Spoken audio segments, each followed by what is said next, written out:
I'm really excited about what God is going to do with it. And because we are Catholic, I'll have you here for about an hour. I know anything over an hour, and we don't really do that, right? So don't worry, it's not going to be super long. But my hope is that it packs a punch in the limited time that we have.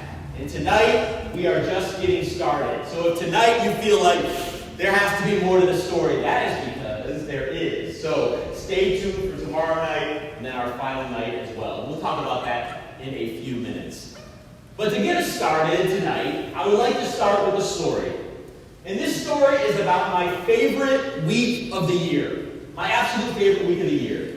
Every year, over New Year's, I go to the beach with my friends. We call it beach ministry, but really we're just going to the beach. And we go, and it is me, Father Eric Shield, who's my best friend, and then Joe Parson, who's married, and he's a Catholic school teacher. So the three of us go to the beach. And we go to a place called Jensen Beach, Florida. Anybody been to Jensen Beach, Florida? Probably not very many of you, because it's small. Just two. Okay, that's good. And the reason we go there is because we were given a free condo. In other words, beggars can't be choosers. We're going to go anywhere that we get a free condo. We work for the church, so we're poor. So we go there. Now, we've never been to Jensen Beach, Florida. But what we discovered was that Jensen Beach, Florida, you have to be 85 or older to go to Jensen Beach, Florida. So this crowd looks very young compared to the crowd of people in Jensen Beach, Florida. But again, we didn't care because we were going to embrace it, and it was free. So we arrived to Jensen Beach, Florida, and we were like, well, what's the first thing you do when you get here? Because let's be honest, we're already sticking out like sore thumbs. I mean, like, clearly, it was kind of one of those moments where we arrived, and we went to the pool deck, and everything stopped. And everybody just looked at us because we didn't fit in. So what do we think? Well, the first thing you have to do when you go to Jensen Beach, Florida, is we need to just check out the local scene. And so we went to the hot tub. Of course, you go to the hot tub. And we go to the hot tub, and we see a man who's got a hat on. And his hat just says, Hot Tub Bob on it. We're like, okay, this guy is going to be a character. And we also didn't know what to call him. I mean, if it's Hot Tub Bob, we were like, is his first name? We were like, hello, Hot Tub. Like, I don't know what do you call somebody? So anyway, we did. We were like, hello, Hot Tub. And we started talking to him, and we get the conversation going, and the first thing he asks is, well, who do you guys work for? Or where do you work? And as priests, or soon-to-be priests at the time, we get that question a lot, and it's one of those things we're kind of like, are we going to explain everything that we do? So Father Eric, he just said, oh yeah, I work for my dad. I work for my father. Which I'm like, you're being ridiculous. But nonetheless, that's what he did. And finally, we told him that, one of us is a Catholic priest, one of us about to be one, and one of us works for a Catholic school. And so by now we had shortened his name. We called him HTB, Hot Tub Bob. So we said, okay, HTB. And we told him what we do. And he was like, well, guys, guess what? I'm Catholic too. And we said, Hot Tub Bob, that's great. I'm so glad that you're Catholic. And he said, just so you know, tomorrow we're having Mass in the condo on the balcony overlooking the water. It's going to be beautiful. You're more than welcome to join us for Mass.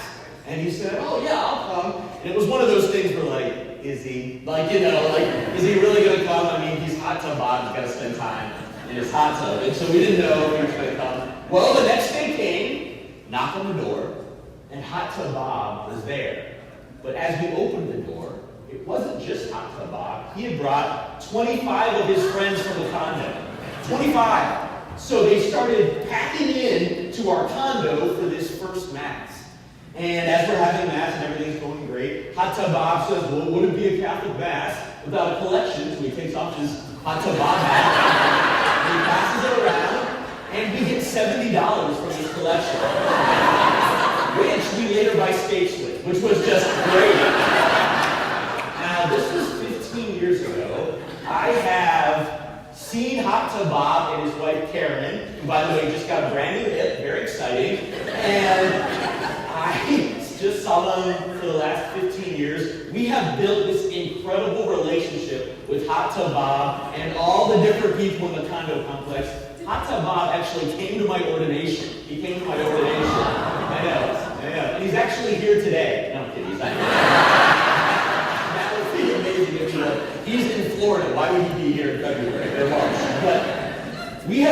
relationship with him, all from that one time 15 years ago in the hot tub. Now, why do I bring that up? I bring that up because I want you to picture something. Imagine, instead, if my friends and I went on vacation, but instead of going to Jensen Beach, Florida, instead of that, we went to a college spring break location. Imagine. And we went into the hot tub of a college spring break location. Do you think we would have had the same conversation as we had in Jensen Beach, Florida? Do you think we would have asked somebody to come to Mass and 25 college friends would have joined us for Mass? Would that have happened? I hope, but the answer we all know is no, it would have never happened. And the reason that would never happen is because there is something that I think we are all subtly familiar with, and that is this: that over the last 50 or 60 years, things in our church have changed. What used to be everybody went to church, everybody had a church home, is no longer often the case. Our pews used to be packed, every single one, and now there's a few extra spots. There were plentiful masses, probably double or triple the number of masses than there currently are. There were double or triple the number of priests. I don't have to tell you this, you all know this, and there was. Something has changed, and it's not good. It's actually concerning, and I think we all have that concern in the back of our mind. What has happened, and where is it going? A couple months ago, we did a survey in the pews. You might remember that. And the big question that we asked is, what is the age of every single person in our pews? And we did this because I know I was praying about this mission. And just in case you didn't see it in the bulletin, I'm going to give you the summary results of it. If you can see it here, I'll talk about it here in a second.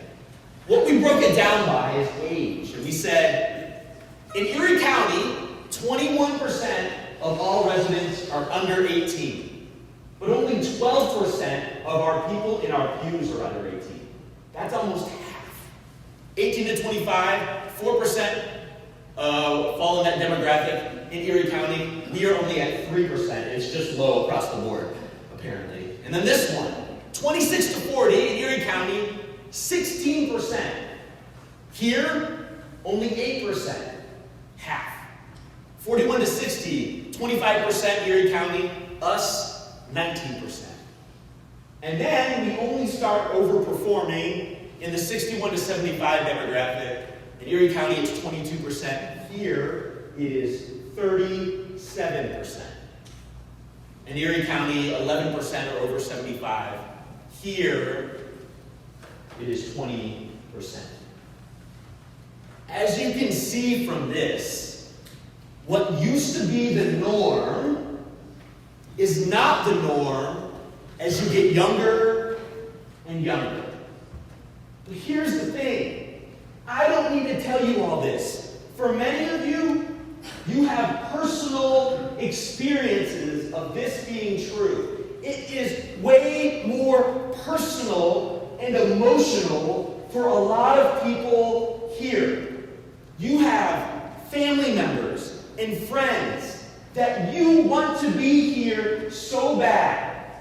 You've done everything to try to get them here, and they are not. I can't tell you how many times I hear something like this.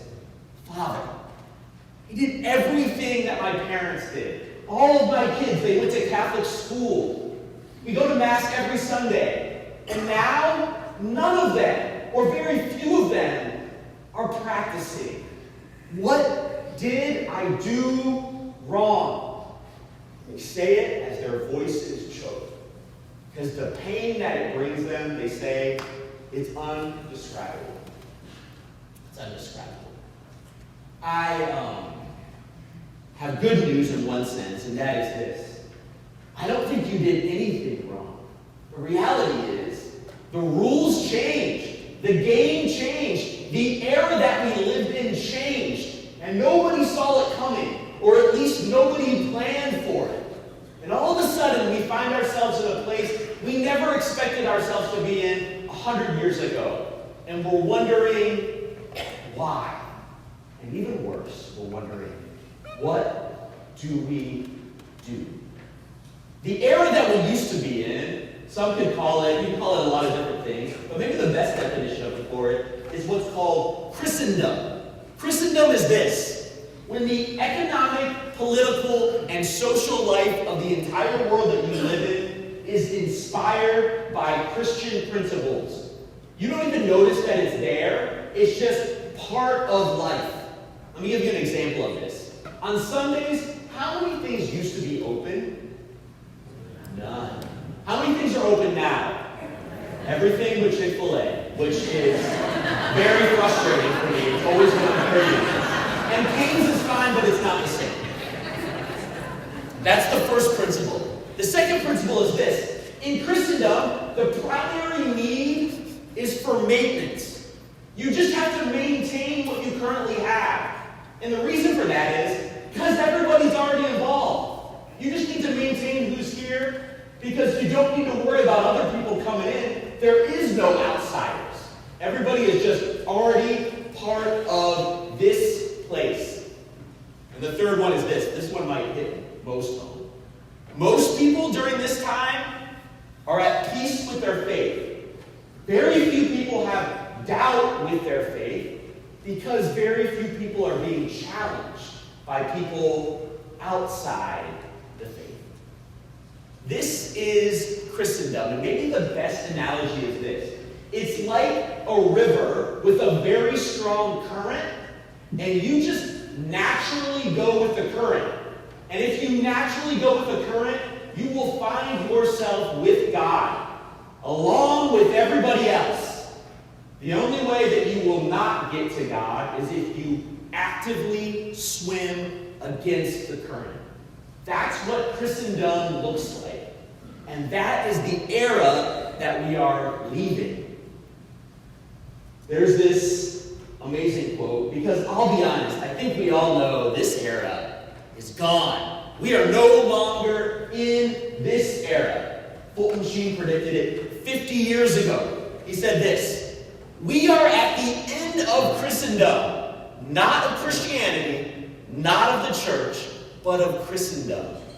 Archbishop Fulton Sheen said it in 1974, 50 years ago. I wonder if in some places, for the last 50 years, we've gone about like we're still in Christendom, with the same programs and the same ways of doing things and the same language, and we've watched our pews get lighter and lighter and lighter, and we've wondered, what do we do? Fact is, we are in a new era, and a new era that deserves a new strategy and a new focus. The truth of the gospel does not change. That's not what I'm talking about. But the strategy to talk about it must change in this new era. And the question is, what if it doesn't? What if we don't? There is a very famous Bible verse that gets used a lot of times in these kind of talkings. It's from Matthew. And it says this: "And I say to you," Jesus speaking, "you are Peter, and upon this rock I will build my church, and the gates of the netherworld shall not prevail against it." And this is true. This prophecy is true. The church nothing will prevail against it. And let's be honest, if you could write the perfect script to end a human institution, that would be the Catholic Church.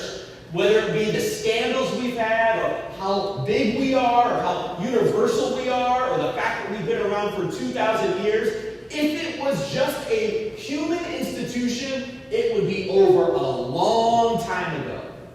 And we know it is not a human institution, so this is true. The gates of the netherworld will never prevail against it. But we need to make a distinction here. Jesus here was speaking about the universal church, the greater church, the big church. He was not talking about the church at a local level. The church at the local level can absolutely fail. We see it all over the place. We see churches close all the time. The message I want to give to all of us tonight is this. Let's make sure it never happens here. We are in an incredibly unique time in our church's history.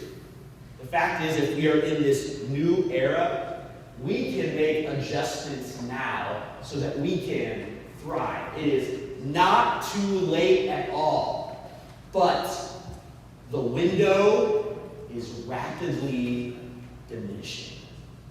The time is urgent. If we don't do it now, it might become too late. And so that is where we're going on this parish mission.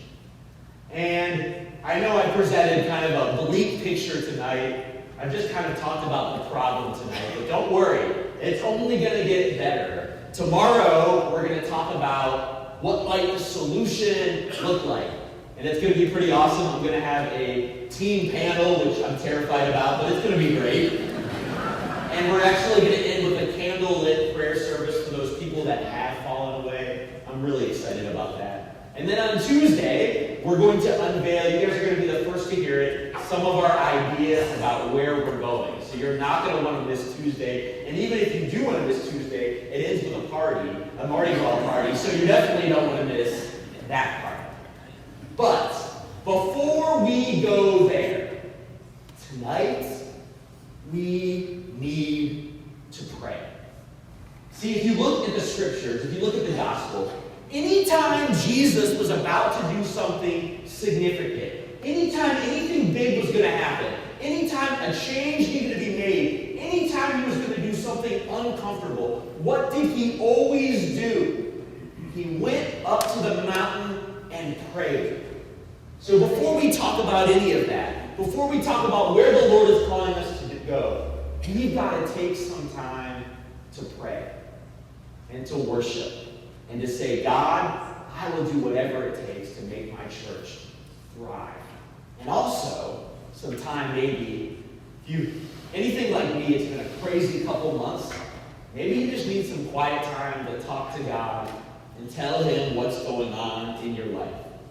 So here in a second, we're going to do that. I have brought, one of the greatest things is when your students become greater than you. And it's already starting to happen. So I brought a whole gaggle of servers here. And we're going to have some time of adoration. I also brought two of my former students who are now students at Franciscan. This is Liam on the right, and this is Cole on the left. And they are here, driving all the way here from Franciscan, just to lead worship for us tonight. As we have a time of adoration, we're going to have a time of music going on at the same time.